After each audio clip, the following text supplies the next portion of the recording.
السلام علیکم ورحمۃ اللہ وبرکاتہ۔ آج ہم بات کریں گے طلاق، خلا، لعان اور زہار، ان چار ٹاپکس پہ۔ اور ان چار میں سے بھی جو پہلے نمبر والا ہے طلاق کا، یہ انشاءاللہ نیکسٹ ویڈیو میں مفصل آئے گا کہ طلاقیں کتنی ہیں، کون کون سی ہیں اور کیا طریقہ کار ہونا چاہیے۔ یہ انشاءاللہ نیکسٹ ویڈیو میں مفصل آپ کو بتایا جائے گا۔ اس کے علاوہ باقی 3 چیزیں ہیں جو آج اس ویڈیو میں بتائی جائیں گی۔ دوسری چیز یہ تھی، چاروں میں سے دوسری چیز یہ تھی کہ خلا کیا ہے۔ یہ ان چاروں چیزوں کی پہچان اور ان میں فرق جو ہے وہ آپ کے سامنے رکھنے لگا ہوں۔ طلاق کے بارے میں تو میں کہہ چکا ہوں کہ وہ انشاءاللہ مفصل کل آئے گا۔ اور خلا کیا ہوتا ہے؟ خلا ہوتا ہے کہ اگر عورت اور مرد کی، میاں بیوی کی آپس میں نہیں بن رہی تو عورت اپنی خوشی سے آ کے، اپنی مجبوری سے آ کے مرد سے مطالبہ کر سکتی ہے، طلاق لے سکتی ہے۔ یہ خلا بھی طلاق کی ہی قسم ہے، لیکن اس میں عورت کو حق ہوتا ہے، اگر وہ چاہے تو لے سکتی ہے۔ ہاں، اس کی الگ صورتیں ہیں، وہ فری میں لے لے، اس کو فری میں مل جائے، یا وہ کچھ ڈیمانڈ وغیرہ سے لے لے، کچھ پیسہ دے کے، کچھ کیا حق مہر جو ہوتا ہے وہ معاف کروا کے، یا جس طرح کا کے بھی ہوتا ہے، وہ جیسے کیسے بھی ہوتا ہے، وہ خلا لے لینا یہ ایک الگ چیز ہے۔ اس کے ساتھ ساتھ آپ کو بتاتا چلوں کہ خلا کی شریعت نے تو اجازت رکھی ہے، مگر آج کل جو خلا چل رہا ہے لوگوں کے ہاں، ہمارے ماحول میں، ہمارے معاشرے میں جو چل رہا ہے وہ خلا شرعی خلے سے ہٹ کے ہے۔ شرعی خلا یہ تھا کہ اگر میاں بیوی کی آپس میں نہیں بنتی تو پھر ہمیں اسلام نے اجازت دے دی ہے کہ جی دونوں کے درمیان جدائی کر دی جائے۔ اگر عورت کا نباہ نہیں بن رہا، اگر عورت کی خواہشات پوری نہیں ہو رہی تو پھر عورت، اور خواہشات میں آ کے ہر ایری غیری خواہش نہیں ہے، وہ جو ضروری خواہشات ہوتی میں ان کی بات کر رہا ہوں، اگر وہ ضروری خواہشات پوری اس کی نہیں ہو رہی، شرعی ضروری خواہشات، تو پھر وہ مطالبہ کر سکتی ہے کہ جی مجھے آپ خلا دے دیں تاکہ میں آگے کسی جگہ اپنا نباہ کر سکوں۔ یہ تھا شرعی لحاظ سے، اور یہ جائز بھی تھا، ہے بھی۔ آج کل جو خلا چل رہا ہے، کسی کی اگر آپس میں یہاں پہ سیٹنگ ہے تب بھی، نہیں ہے تب بھی، میاں صاحب کا کہیں اور چکر چل رہا ہے اور بیوی صاحبہ کا کہیں اور چکر چل رہا ہے، جب ان دونوں کے آپس میں ادھر ادھر چکر چلتے ہیں تو پھر ادھر کی سیٹنگ خراب ہو جاتی ہے۔ جب ادھر کی سیٹنگ خراب ہوتی ہے تو پھر خلے کی نوبت آ جاتی ہے۔ اور اس طرح کے خلے کا کیا کرنا، جب سیٹنگ ہی پہلے سے کہیں اور کر لی، ادھر سے خلا لے کے بندہ ادھر سے عورت خلا لے کے ادھر چلی جائے اور ادھر سے پھر آگے اور سیٹنگ کر لے، تو اس طرح کی جو چیزیں ہوتی ہیں ان چیزوں کا اسلام جو ہے مخالف ہے، اس قسم کے تعلقات کا مخالف ہے۔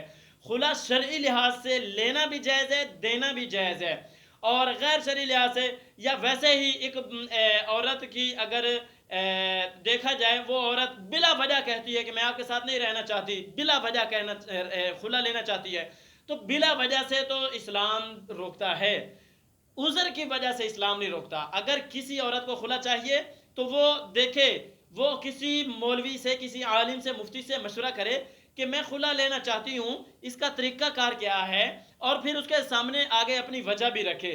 ایسے خلا لینا دینا اور انجانے میں آ کے یوں کر لینا، اور بہت سے بندے انجانے میں اس طرح کے آ کے طلاقیں بھی دے دیتے ہیں۔ میری پچھلی ویڈیو میں بھی کئی لوگوں نے کمنٹ کیا جی ہمارے ہاں تو ایسے ہو رہا ہے، ہمارے ہاں تو ایسے ہو رہا ہے، اور مجھے کئی لوگوں نے پرسنل میں بھی بتایا کہ جی یہ تو اب پہلے ایسے سنا تھا، لوگوں نے یوں کیا ہوا ہے، یوں کیا ہوا ہے، آپ نے تو حقیقت بتا دی۔ تو اسی لیے میرا دل کر رہا تھا کہ اسی ٹاپک پہ ویڈیو بنا کے آپ کے سامنے کچھ اور حقیقتیں بھی رکھی جائیں۔ تو خلا کی بات ہو گئی کہ خلا جو عورت اپنی خوشی سے آ کے یا اپنی مجبوری سے آ کے، شرعی لحاظ سے آ کے دیکھ لے، مانگے مرد سے، وہ جائز ہے، اور مرد کو بھی پھر دے ہی دینا چاہیے۔ تیسری چیز تھی زہار۔ زہار کسے کہتے ہیں؟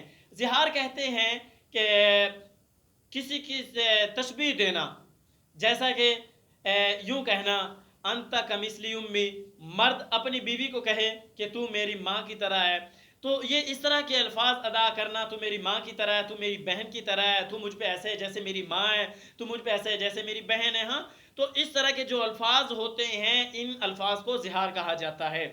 اور جب یہ الفاظ ادا کر دیے جائیں تو پھر ان الفاظ کی ادائیگی کے بعد نکاح تو نہیں جاتا، نکاح نہیں ٹوٹتا، مگر مباشرت جو ہوتی وہ حرام ہو جاتی ہے۔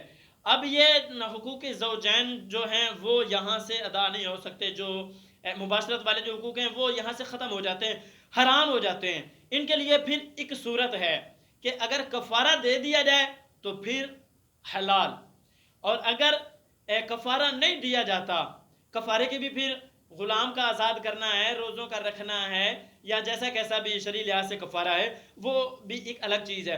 جب کفارہ ادا کر دیا جائے اس کے بعد آ کے میاں بیوی کا آپس میں ہم بستری کرنا وہ حلال اور جائز ہوتا ہے، اس سے پہلے ہم بستری جائز نہیں ہے۔ یہ ہے زہار کی بات۔ اور اس سے پہلے جو خلا کی بات ہے نا وہ بھی کمپلیٹ نہیں ہو سکی، معذرت چاہتا ہوں۔ خلا میں اگر طلاق ہو جاتی ہے، خلا دے دیا جاتا ہے، تو اب اس خلا کے بعد یہ طلاق بائنہ نہیں ہوئی ہے، طلاق ہو گئی ہے مگر یہ طلاق بائنہ نہیں ہے۔ اگر دوبارہ یہ دونوں میاں بیوی آپس میں رہنا چاہیں تو پھر یہ رہ سکتے ہیں۔ طلاق بائنہ کے بعد مکمل جدائی، خلا کے بعد نکاح کے بعد آ سکتی ہے بیوی اپنے پہلے والے شوہر کے پاس۔ تیسری چیز تھی زہار، اس سے نکاح میں کوئی فرق نہیں پڑتا، بس مباشرت میں ہم بستری میں فرق آتا ہے، کفارہ ادا کرنے سے وہ بھی جائز ہو جاتا ہے۔ اگر کفارہ ادا نہ کیا جائے تو پھر وہ بھی جو ہے جائز نہیں ہوتا۔ اور میں اپنی آنکھوں سے دیکھ چکا ہوں لوگ اس طرح کے زہار میں بھی بہت آگے چلتے ہیں، ان کو کفارے کا بیچاروں کو پتہ ہی نہیں۔ اور ہم بھی کیا کر سکتے ہیں، ہم کس بندے کو ڈھونڈ کے بتائیں کہ بھائی زہار ایسا ہوتا ہے، خلا ایسا ہوتا ہے، کفارہ یہ ہوتا ہے وہ ہوتا ہے۔ جب لوگ پوچھیں گے نہیں تو ہم پھر بتائیں گے کیسے، کس کو بتائیں گے، کیا بتائیں گے؟ تو آپ میں سے کسی نے کوئی مسئلہ پوچھنا ہو، کوئی سوال کرنا ہو، کوئی ثبوت مانگنا ہو، کوئی دلیل مانگنی ہو، تو آپ کومنٹ میں اپنی رائے کا اظہار کر دیں، آپ سوال کر دیں، آپ کے سوال کا جواب انشاءاللہ آپ کو دے دیا جائے گا۔ اور آگے چوتھی جو چیز ہے وہ ہے لعان۔ لعان اصل میں اس کا جو لفظی معنی ہے وہ ہے لعنت کرنا۔ اور لعنت کب کی جاتی ہے؟ جب کسی پہ کوئی بہتان لگایا جاتا ہے نا تو وہ ایک قسم کی لعنت کی جاتی ہے۔ وہاں پہ مثال کے طور پہ کوئی بندہ کہتا ہے لعنت ہے تجھ پہ، تو نے یوں کر دیا، یہ بھی ایک لعنت ہے۔ اور کوئی بندہ جھوٹ بول دیتا ہے تو یہ بھی قسم کی لعنت ہوتی ہے۔ پر یہاں لعان جو یہ چار باتیں ہیں، میاں بیوی والے جو چار الفاظ ہیں، ان میں جو یہاں پہ آ کے لعان آ رہا ہے وہ یہ والا لعان نہیں ہے، لعنت والا لعان نہیں ہے، یہ اور لعان ہے۔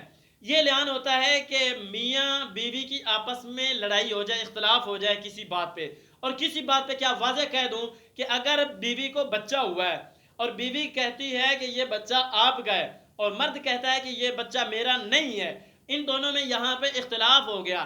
اب اس اختلاف کو لے کے یہ والے لوگ جاتے ہیں قاضی کے پاس فیصلے کے لیے، اور جب قاضی کے پاس پہنچتے ہیں تو قاضی ان کے درمیان ایک گواہ دیکھتا ہے، کچھ ثبوت اکٹھے کرتا ہے، کسی بھی لحاظ سے ثبوت کی مثال بھی آپ کے سامنے رکھتا ہوں۔ تو جب وہ جو فیصلہ کرتا ہے وہ لعان ہوتا ہے۔ مثال کے طور پہ بخاری شریف کی حدیث ہے، حضرت عمر اجلانی رضی اللہ تعالی عنہ اسی طرح کیس لے کے آپ علیہ السلام کے پاس پہنچ گئے۔ آپ علیہ السلام نے ادھر سے بھی سنا، ادھر سے بھی سنا، تو پھر آخر میں پوچھا کہ عمر آپ کیا کہنا چاہتے ہیں؟ تو حضرت عمر اجلانی رضی اللہ تعالی عنہ نے عرض کی یا رسول اللہ صلی اللہ علیہ وسلم، اگر میں جھوٹا ہوں تو میری بیوی کو میری طرف سے 3 طلاقیں۔ تو اب اتنا کہنے کی دیر تھی، آپ علیہ السلام نے حکم نامہ جاری فرما دیا، فرمایا کہ اب تیری بیوی کو تیری طرف سے 3 طلاقیں ہو گئی ہیں۔ یہاں سے آگے انشاءاللہ ایک ویڈیو آ رہی ہے، نیکسٹ ویڈیو آپ کے سامنے آئے گی، مفصل اس میں طلاق کے مسائل ہوں گے اور طلاق کی قسمیں ہوں گی، طلاق کی تعریفیں ہوں گی۔ آپ انتظار میں رہیں اور تب تک مجھے دعاؤں میں یاد رکھیے۔ اگر ویڈیو پسند آئے تو اسے لائک اور شیئر ضرور کیجیے گا۔ اللہ حافظ۔